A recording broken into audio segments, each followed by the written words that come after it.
In the early months of 2024, a weathered cardboard container arrived at one of Boston's most prestigious historical institutions on a freezing Tuesday morning. Inside were 17 seemingly unremarkable items from a deceased collector's estate. Among faded tintypes and deteriorating cabinet cards sat what appeared to be just another Victorian family photograph. But this single image would soon reveal a secret that someone had tried desperately to bury for over a century. Rebecca Collins, a dedicated curator specializing in 19th century American photography, had been sorting through donations for hours. Her eyes were strained, her coffee had gone cold, and she was ready to call it a day. Then she pulled out an 8x10 portrait mounted on thick, cream-colored cardstock. The embossed gold lettering at the bottom read, J. Morrison Studio, Boston, Massachusetts, 1892. She positioned the image beneath her magnifying lamp and leaned closer. 5 figures stared back at her with those rigid, unsmiling expressions so characteristic of that era. A bearded gentleman in his late 30s occupied an ornate wooden chair. A woman in a severe, high-necked dark dress stood beside him. 3 children, 2 boys and a girl, were arranged around the adults with perfect Victorian precision. Rebecca had examined thousands of similar portraits throughout her career. They were silent windows into lives long concluded, frozen moments paid for with precious savings by families desperate to preserve their legacy. Most told no stories beyond their careful composition. But something about this particular image made her pause. Something felt different. Something felt wrong. If you're curious about what Rebecca discovered hiding in plain sight for over a century, make sure you hit that subscribe button and tap the notification bell so you never miss stories like this one. And if this mystery intrigues you, drop a like right now. It helps more people discover these incredible hidden histories. Rebecca adjusted her lamp and pressed her face closer to the photograph. The image quality was exceptional for its age, remarkably sharp despite more than 13 decades of existence. She could distinguish individual threads in the gentleman's wool suit, the intricate lacework adorning the woman's collar, even the tiny buttons fastening the children's garments. Then her gaze drifted downward, toward the floor beside the carved leg of the ornate chair. There, partially concealed by a decorative rug's hem, lurked what she had initially dismissed as nothing more than a shadow. It was no shadow. Her breath caught in her throat. Partially visible, almost deliberately tucked out of sight, was an object that had absolutely no business appearing in a formal Victorian portrait. Rebecca's hands began to tremble as she reached for her high-resolution digital scanner. She needed absolute certainty about what her eyes were telling her. The scanner hummed to life. Rebecca configured the resolution to 1200 dots per inch, far beyond what typical archival work demanded. When the digital image loaded on her monitor, she zoomed directly to that suspicious area beside the chair. There, partially obscured by the decorative rug and the chair's shadow, lay a small cloth doll. The toy was clearly handmade, roughly constructed with a simple dress and yarn serving as hair. The fabric showed obvious signs of wear, of being loved by small hands over many months. But what sent Rebecca's pulse racing wasn't the doll's existence. Such homemade toys were commonplace in the 1890s. What troubled her was its placement. Victorian portrait photography represented a significant financial investment. Families saved for months to afford a single sitting at a reputable studio. Every element was meticulously arranged. The furniture, the clothing, the posture, the lighting. When props appeared, they served deliberate purposes. A pocket watch to convey prosperity, a book to suggest education. A worn child's toy would never be carelessly abandoned on the floor of a formal portrait session. Never. Unless someone specifically wanted it there. Rebecca examined hundreds of family portraits from the 1890s. Not a single one showed a toy casually placed on the studio floor. This doll had been deliberately positioned where it would barely register to casual observers, present but not obvious. Someone had wanted this toy documented while simultaneously attempting to minimize its prominence. The question burning in Rebecca's mind was simple. Why? The Boston City Archives occupied 3 floors of a converted warehouse in the historic North End. Rebecca arrived the moment the doors opened, armed with the photograph, her laptop, and a thermos of strong coffee. Within an hour, she located the Morrison Studio's 1892 appointment book. There it was, November 14th, 1892. Thomas and Elizabeth Harper, family portrait, 5 subjects. Payment received in full. Rebecca now possessed identities for the man and woman in the photograph. But who were the 3 children?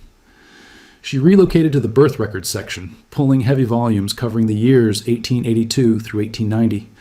After 2 exhausting hours of methodical searching, she found them. James Harper, born March 1884. Robert Harper, born June 1886. 2 sons. Only 2. Rebecca sat back, her mind racing. The photograph unmistakably showed 3 children, 2 boys and 1 girl. But according to official birth records, Thomas and Elizabeth Harper had only 2 sons. There was no daughter, No third child registered anywhere. She returned to the photograph, zooming in on the little girl's serious face. The child was undeniably present, her small hand held securely by Elizabeth Harper. Yet, according to every official document, this girl simply did not exist. Rebecca searched death records, marriage certificates, immigration logs, and census data. She discovered Thomas Harper, listed in the 1890 census as a supervisor at the Waltham textile mill, residing at 47 Cedar Street with his wife and 2 sons. No daughter, no third child, no explanation. Rebecca decided to investigate Thomas Harper's employment more thoroughly. Factory records often contain details that census data missed. The mill records were housed in a separate section, and she requested every box covering 1888 to 1895. She found Thomas Harper's employment file after an hour of searching. He had worked at the mill since 1881, advancing from floor worker to supervisor by 1889, a significant achievement that explained how the family could afford the formal portrait. Then, tucked between 2 quarterly reports from 1891, she found a newspaper clipping that made her hands still. Tragedy. At Waltham Mill, 5 workers perish in devastating boiler room blaze. On January 18, 1891, a boiler malfunction had caused a catastrophic explosion, triggering a fire that spread rapidly through the lower floors. 5 workers had perished, trapped, when a main stairwell collapsed. The article listed their names: Patrick Brennan, age 34, Michael Donovan, age 28, Catherine Riley, age 29, Sean Murphy, age 41, and Margaret Sullivan, age 27. The article described rescue efforts, praising several workers who had risked their lives. One name appeared multiple times: Thomas Harper, who had repeatedly entered the burning building to search for trapped workers. Near the end of the article, almost as an afterthought, appeared a brief mention: Mrs. Sullivan leaves behind a daughter, age 4, whose long-term situation remains uncertain.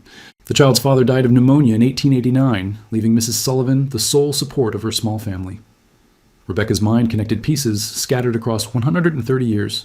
Margaret Sullivan, a textile worker and widow, had perished in the fire in January 1891, leaving behind a 4-year-old daughter with no known relatives. The Harper family photograph had been taken in November 1892, nearly 2 years later. The little girl in the portrait appeared to be approximately 5 or 6 years old. The ages aligned perfectly. Rebecca dedicated her weekend to researching Margaret Sullivan. The tragedy had warranted coverage in multiple Boston newspapers, providing additional details. Margaret had been a widow for nearly 2 years before the fire claimed her life. Her husband had died of pneumonia in 1889. The couple had immigrated from Ireland and had no remaining family in America.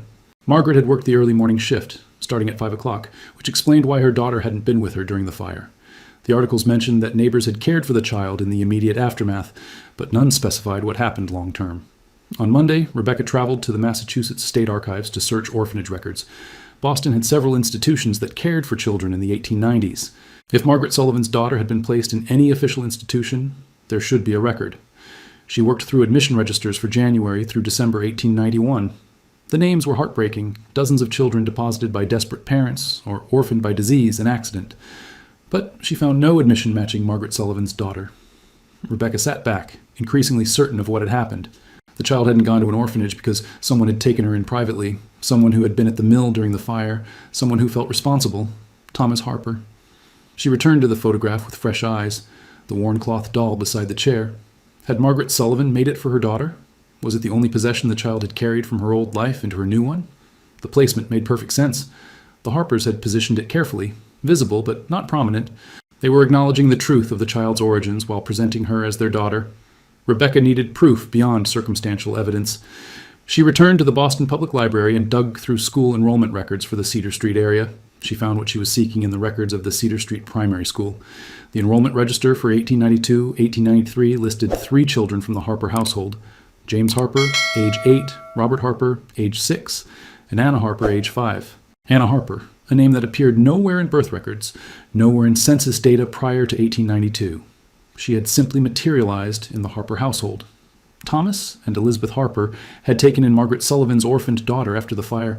They had given her their family name. They had enrolled her in school as their daughter, and they had included her in their formal portrait, with only a small cloth doll to mark her true origin. Rebecca contacted the Waltham Historical Society, hoping to find context that documents couldn't provide.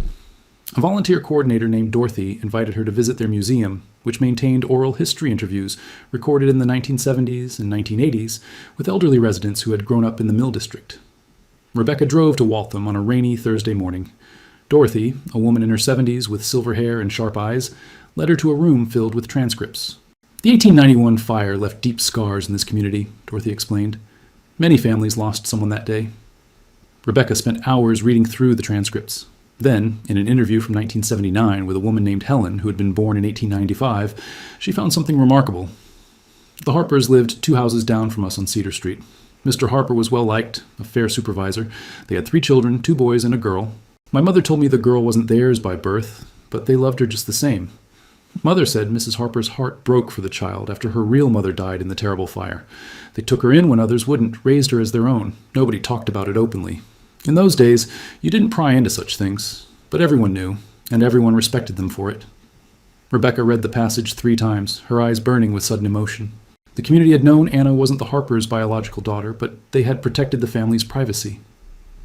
Dorothy examined the photograph Rebecca had brought, focusing on the cloth doll beside the chair. That's telling, Dorothy said softly. They didn't hide where she came from. They acknowledged it in their own way. That doll was probably the only thing she had left of her mother, and they let her keep it. Armed with the name Anna and confirmation of her origins, Rebecca returned to Boston determined to trace what had happened to the child after the photograph was taken. She started with the 1900 census. She found the Harper family still at 47 Cedar Street. Thomas, age 45, mill supervisor. Elizabeth, age 42. James, age 16. Robert, age 14. And Anna, age 13, listed simply as daughter. The 1910 census showed James and Robert had left home. Anna, now 23, was still living with Thomas and Elizabeth, working as a seamstress. Then Rebecca found Anna's marriage record. Anna Harper married Joseph Mitchell on June 12, 1912, at St. Mary's Church in Waltham. The record listed her father as Thomas Harper. No mention of her birth name, no reference to Margaret Sullivan. The Harpers had given this orphaned child not just a home, but a complete identity. Rebecca continued searching. City directories showed Anna and Joseph living in Cambridge. Birth records revealed they had 4 children between 1913 and 1921. Anna appeared in the 1920, 1930, and 1940 census records. Marriages, addresses, occupations, children. She found Anna's death certificate in the records for 1967. She had passed at age 80 at her daughter's home in Arlington. Rebecca stared at the death certificate. Anna had lived 76 years after that photograph was taken, raised by people who had chosen to love her. She had married, raised children, lived to see grandchildren. She had passed not as Margaret Sullivan's orphaned daughter, but as Anna Harper Mitchell, surrounded by family. Rebecca knew the story wasn't complete. If Anna had lived until 1967 and had 4 children, her descendants were likely still alive. They deserved to know the truth about their great-grandmother's origins. She started with Anna's obituary, which listed her surviving children, Catherine, Margaret, Thomas, and Elizabeth, named, Rebecca realized, with a catch in her breath, after the Harpers and Anna's birth mother. Using genealogy databases and public records, Rebecca identified 6 of Anna's grandchildren who were still living, now in their 70s and 80s. She drafted a careful letter explaining who she was, describing the photograph she had found. 2 weeks later, she received a phone call from a woman named Patricia, Anna's granddaughter. "Your letter was quite a surprise," Patricia said. "I knew my grandmother was close to the Harper family, but I never understood the full connection." They arranged to meet. Patricia arrived carrying a worn leather portfolio. "After I got your letter, I went through boxes my mother left me," Patricia said. "I found these." She laid out 3 items: a photograph of Anna on her wedding day in 1912, a handwritten letter from Anna to her daughter from 1935, and, wrapped carefully in tissue paper, a small cloth doll with yarn hair. Rebecca's breath caught. "My grandmother kept it her entire life," Patricia said softly. "When I was a child, I asked her about it. She said it was very special, that it had belonged to someone she loved very much."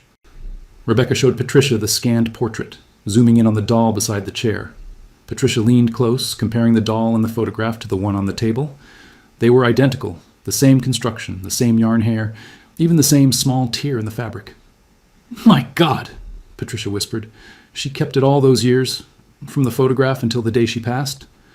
Rebecca told her everything: the fire, Margaret Sullivan, Thomas Harper's rescue efforts, the informal adoption.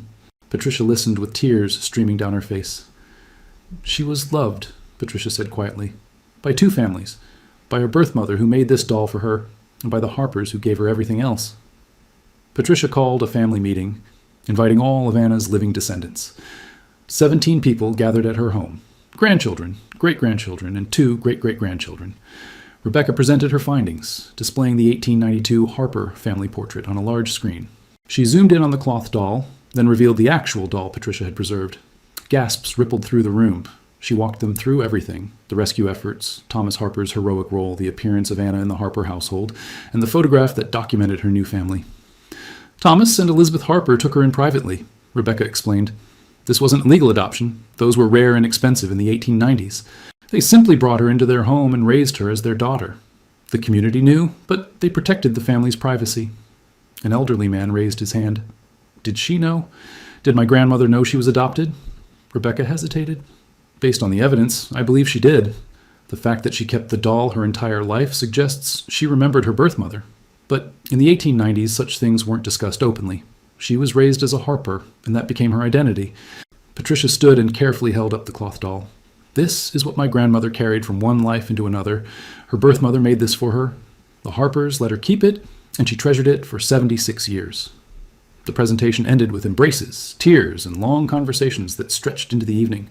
Family members who had known Anna shared memories. Her kindness, her strength, her quiet dignity. Rebecca returned to the Boston Historical Society with a profound sense of completion. She prepared a detailed archival report documenting everything she had discovered. With Patricia's permission, she had the cloth doll professionally photographed, creating a companion exhibit to the family portrait. The two artifacts would be displayed together, connected by the story of Anna Sullivan Harper Mitchell. The exhibit opened 3 months later, titled Beside the Chair, One Family's Act of Compassion. It featured the Harper family portrait enlarged to show every detail, with the worn cloth doll displayed in a case nearby. Patricia and several descendants attended the opening. They stood together in front of the photograph, studying the faces of Thomas, Elizabeth, James, Robert, and 5-year-old Anna. They look so serious, one great-grandchild observed. Patricia nodded. Maybe they knew how important this moment was. This photograph was proof that she belonged, that she was part of the family. And that doll beside the chair was proof of where she came from, that her first mother loved her too. Rebecca stood nearby, thinking about all the photographs filling archives around the world. How many held stories like this one? How many documented quiet acts of heroism that left only the faintest traces? The Harper family portrait wasn't remarkable because of its composition. It was remarkable because of what it preserved, evidence of a choice. Thomas and Elizabeth Harper could have done nothing. Instead, they opened their home and hearts, accepting the challenges of raising another child as their own. And Anna, the orphaned daughter of a textile worker who perished in a fire, had lived a full life because of that choice. She had been loved twice. Once by the mother who made her a doll, and again by the family who let her keep it. The worn cloth doll, barely visible beside the chair in that formal Victorian portrait, had revealed its secret after 132 years, that sometimes the smallest details hold the largest truths, and that ordinary people in extraordinary moments can change the course of history, one rescued child at a time. If this story moved you, share it with someone who needs to hear it. Subscribe for more incredible hidden histories, and leave a comment telling me what you think the Harpers would say if they knew their act of kindness was being celebrated 132 years later. Until next time.